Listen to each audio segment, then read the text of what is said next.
Hello friends, hope you are good. This is our lecture number 6 of unit number first, that is mechanical working of metals. और आज इस lecture में हम देखेंगे कि sheet metal operations क्या होते हैं. ठीक है, तो let get started with this session.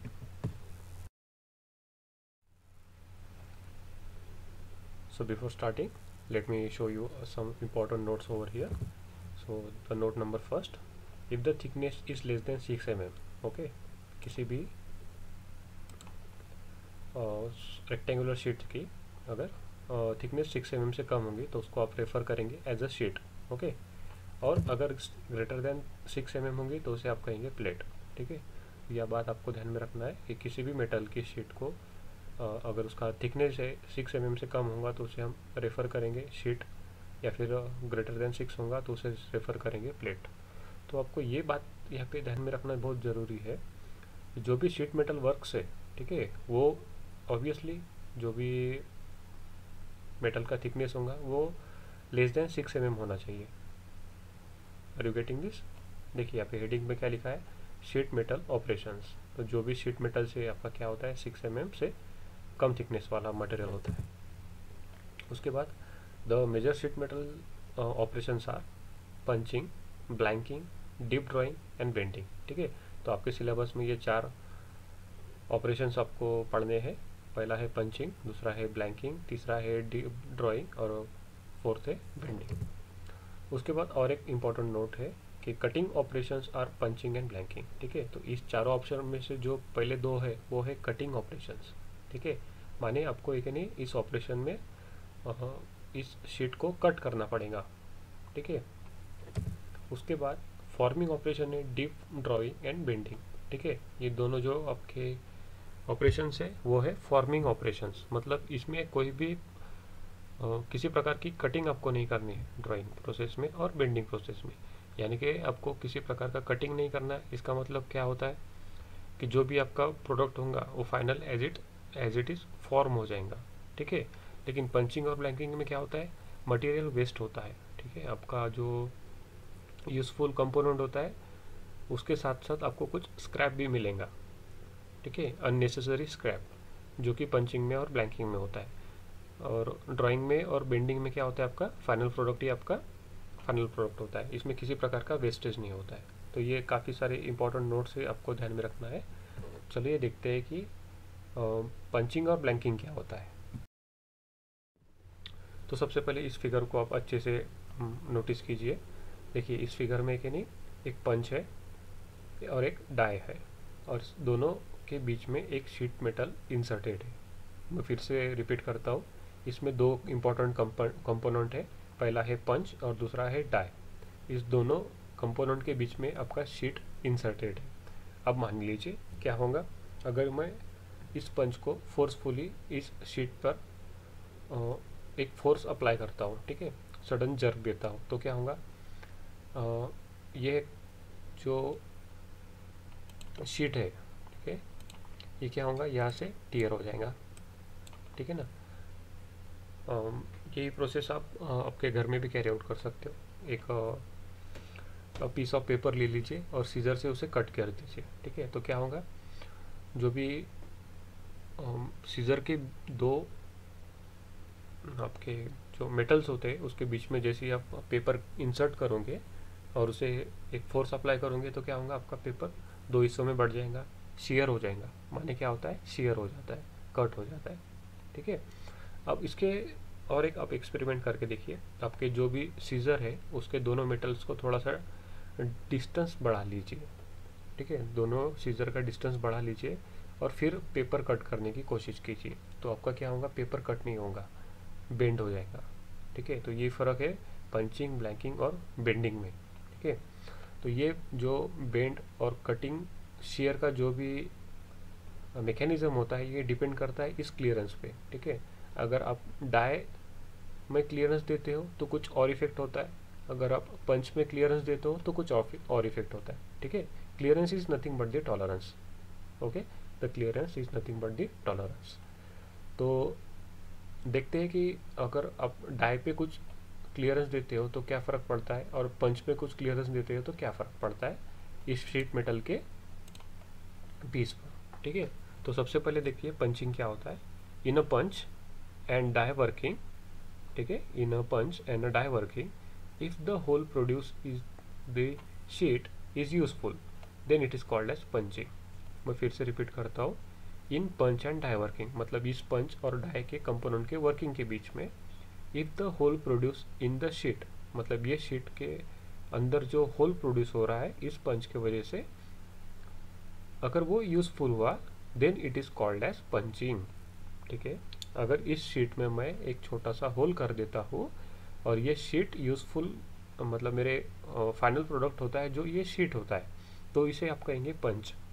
ठीक है, इस शीट पे मैं क्या कर रहा हूँ, एक सिंपली पंच बना रहा हूँ, एक होल बना रहा हूँ। अब इस होल के जगह पे आप कोई भी कंपोनेंट का शेप ले सकते हो। ठीक है, ये स्क्वायर हो सकता है, ये रेक्टेंगुलर हो सकता है, या कोई भी शेप होता है। ठीक है, तो यहाँ पे मैं सिर्फ रेफर कर रहा हूँ कि होल। ठीक है, उसके अपोजिट साइड में देखिए आप, ब्लैंकिंग क्या होता है, in a punch and die working मतलब इस पंच में और डाई वर्किंग में, if the blank produce is useful मतलब ये जो शीट होती है इसके अंदर का पार्ट। ठीक है, मैं फिर यहाँ पर आपको पेन से ड्रॉ करके बताता हूँ।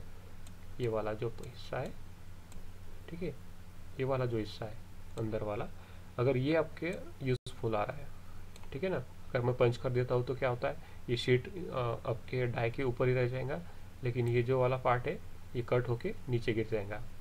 ये जो नीचे गिरने वाला पार्ट है, ये जो पार्ट आपको मिल गया, ये अगर आपका यूजफुल हुआ तो इसे कहते हैं ब्लैंकिंग ऑपरेशन। क्लियर है?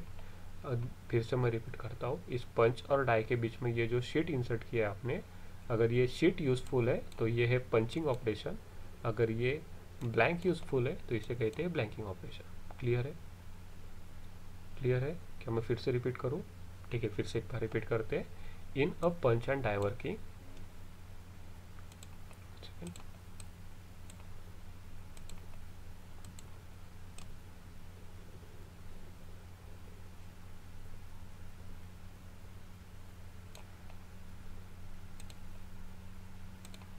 okay, in a punch and die working, if the hole produces in the sheet is useful then it is called as punching। अगर इस पंच और डाई के ऑपरेशन में जो इस शीट पे मैं होल प्रोड्यूस कर रहा हूँ, अगर वो शीट मैं यूजफुल अपने यूज में ला रहा हूँ तो उसे कहते हैं पंचिंग ऑपरेशन। उसके अपोजिट इस पंच एंड डाई के ऑपरेशन में इस शीट में जो मैं होल प्रोड्यूस कर रहा हूँ, तो ये गिरने वाला जो एक्स्ट्रा पार्ट है यहाँ पे, ठीक है, पंच के वजह से, वो अगर मैं यूज में ला रहा हूँ तो उसे कहते हैं ब्लैंकिंग ऑपरेशन।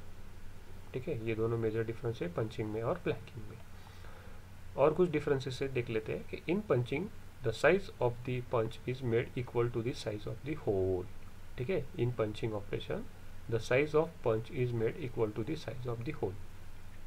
पंचिंग ऑपरेशन में क्या होता है, जो पंच का आपका साइज होता है इस साइज के एग्जैक्टली सिमिलर बनाया जाता है, तभी ये शेयर होगा। ठीक है, मैं फिर से रिपीट करता हूँ, तभी ये शेयर होगा। अगर ये पंच का साइज कम हुआ इस होल से तो ये ब्लैंक क्या होंगी, बेंड हो जाएंगी। ठीक है, आपका पार्ट कट नहीं होगा, ये क्या होगा, सिंपली ऐसे बेंड हो जाएंगे। देखिए, ठीक है, क्योंकि इसके बीच में आप यहाँ पर इसका होल का साइज छोटा बना रहे हो। ठीक है, तो ये क्या होगा, ऐसा बेंड हो जाएगा। उसके अपोजिट देखिए, the size of the die is made equal to the size of the blank is produce. ठीक है, इस ब्लैंक में क्या होता है, आपका जो डाई का साइज होता है वो ब्लैंक के इक्वल प्रोड्यूस किया जाता है। ठीक है, जैसे कि आपके पंचिंग ऑपरेशन में क्या यूजफुल है, आपका शीट यूजफुल है, तो क्या जाहिर सी बात है आपको पंचिंग में आपका इक्वल साइज बनाना पड़ेगा, और ब्लैंकिंग में आपका जो ब्लैंक प्रोड्यूस हो रहा है उसमें आपको डाई के इक्वल साइज बनाना पड़ेगा। ठीक है, और एक बात देख लीजिए कि clearance is provided on the die only. अगर पंच आपका प्रोड्यूस करना है तो आपको क्लियरेंस देना पड़ेगा डाई पर, अगर आपको ब्लैंक बनाना है तो आपको क्लियरेंस देना पड़ेगा पंच पे। ठीक है, अपोजिट है ये। उसके बाद और एक मेजर डिफरेंस है, the shear is provided on the punch alone.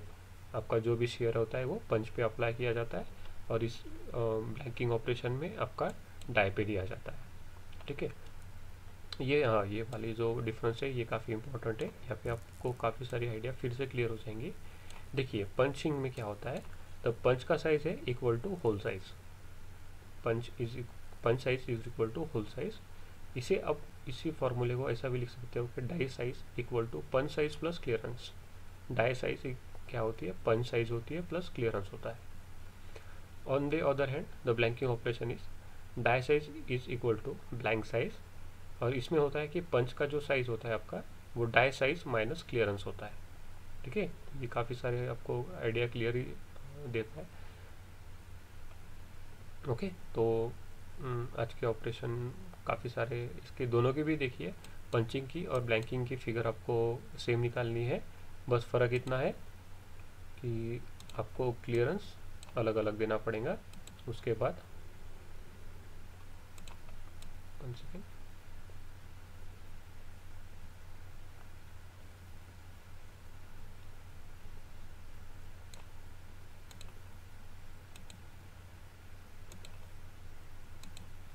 ठीक है। तो ये होता है आपका पंचिंग ऑपरेशन और ब्लैंकिंग ऑपरेशन। आपको एक मैं सिंपली होमवर्क दे रहा हूँ कि आपके घर में जो भी कंपोनेंट्स होंगे आपको वो फाइंड आउट करने के किसके लिए हमने पंचिंग ऑपरेशन यूज़फुल एप्लीकेशन किया है और किसके लिए हमने ब्लैंकिंग का एप्लीकेशन किया है। ठीक है, ये आपका होमवर्क रहेगा। मैं फिर से रिपीट करता हूँ आपके होमवर्क के लिए, आपको आपके घर के आसपास की चीज़ें को फाइंड आउट करना है जिसमें आपने पंचिंग ऑपरेशन यूज़फुल किया होगा इंडस्ट्री में या फिर ब्लैंकिंग ऑपरेशन यूज़फुल किया होगा। ठीक है, मैं आपको एक एग्जांपल देता हूँ। अगर अब किसी बैंक में जाते हो तो वहाँ पे आपको बैठने के लिए कोई मेटल की चेयर्स होती है। ठीक है, उस मेटल के चेयर्स में एक छोटे छोटे होल्स होते हैं, तो वो जो भी कंपोनेंट बना है आपका वो है पंचिंग ऑपरेशन। ठीक है, एक शीट मेटल को इंसर्ट किया गया है डाई के और पंच के बीच में, काफ़ी सारे पंच है। ठीक है, काफ़ी सारे होल है, मतलब काफ़ी सारे पंचेस होंगे। जैसे ही पंचेस उस शीट मेटल पे इम्पैक्ट करते हैं तो आपका वो जो भी बेंच है जिसमें होल प्रोड्यूस किया गया है वो है पंचिंग एप्लीकेशन। ठीक है, वैसे ही आपको एक ब्लैंकिंग ऑपरेशन फाइंड आउट करना है। मैं सिंपली बताता हूँ कि जो कि आपके इंजीनियरिंग वॉशर होते हैं, ठीक है, नट एंड बोल्ट्स में आप जो क्लियरेंस फिक्स करने के लिए वॉशर्स यूज़ किए जाते हैं वो होते हैं ब्लैंकिंग ऑपरेशन से, बराबर है ना। ठीक है, इस शीट मेटल में मैं एक आईडी और ओडी वाला पंच अगर मार दूँ तो क्या होगा, आपको एक यूज़फुल प्रोडक्ट मिलेगा, एक यूज़फुल प्रोडक्ट मिलेगा, बिल्कुल सही है कि नहीं, जिसका एक आईडी होगा और जिसका एक ओडी होगा। ठीक है, ये है आपका वॉशर। तो ये वॉशर जो बनाया गया है वो है ब्लैंकिंग ऑपरेशन से बनाया गया है। ठीक है, तो फाइंड आउट कीजिए कि और कौन से कंपोनेंट अपने इस पंचिंग और ब्लैंकिंग ऑपरेशन से मैन्युफैक्चर किए गए हैं। सो अगर इस लेक्चर के बारे में आपके कोई भी डाउट्स हो तो आप पूछ सकते हो। तो आज के लिए हम यहीं पर रुकते हैं।